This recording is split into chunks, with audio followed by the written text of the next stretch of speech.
국회로 가보겠습니다. 여야가 올해를 끝으로 효력이 사라지는 일몰법안 처리에 사실상 실패하면서 1월 임시국회 개최 여부에 시선이 쏠리고 있습니다. 네, 국회 연결해서 자세한 소식 들어보겠습니다. 김보윤 기자. 네, 국회가 내년도 예산안 처리와 일몰 법안 등 민생 법안을 처리하기 위해 열어둔 12월 국회는 내년 1월 8일까지입니다. 하지만 화물차 안전운임제와 30인 미만 업장 추가 연장 근로제 등 일몰 법안은 여야가 의견차를 좁히지 못해 회기내 처리가 사실상 불가능한 상황인데요.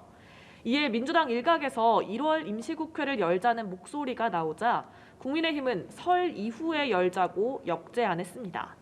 1월에 곧바로 임시국회를 여는 건 검찰 조사를 앞둔 이재명 대표를 지키려는 방탄 국회 시도에 불과하다는 겁니다. 직접 들어보시죠.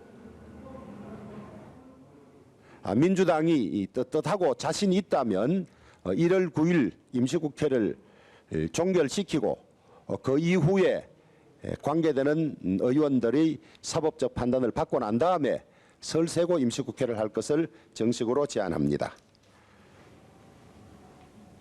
민주당은 일몰 법안뿐 아니라 북한 무인기 도발과 관련한 국회 차원의 현안 질의와 청문회 등을 요구하며 사실상 1월 임시국회의 필요성을 설파했습니다. 그러면서 국회에 일이 쌓인 이유를 정부와 여당에 돌렸는데요. 직접 들어보겠습니다.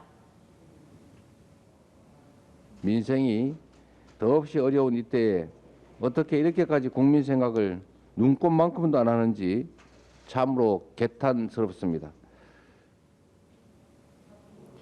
임시회는 국회의원 제적 4분의 1의 요구가 있으면 소집할 수 있어서 여당 동의 없이도 다수당인 민주당이 요구하면 열 수 있습니다.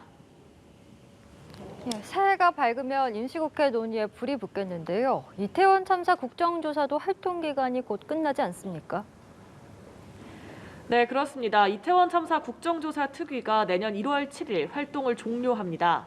하지만 어제 열린 회의가 기본소득당 용해인 의원 측이 여당 의원들의 대화를 몰래 촬영했다는 의혹으로 파행하면서 향후 일정에 빨간불이 켜졌습니다.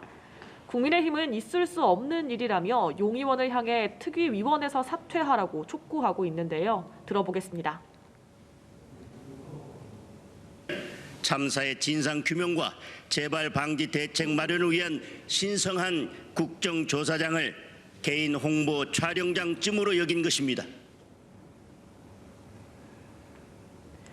민주당은 국민의힘이 국정조사를 고의로 방해하고 있다면서 조사기간 연장을 공식적으로 요구했습니다. 남은 일정으로는 청문회와 재발 방지 대책 공청회, 결과보고서 채택이 불가능한 만큼 기간 연장이 필요하다고 주장했는데요. 직접 들어보겠습니다.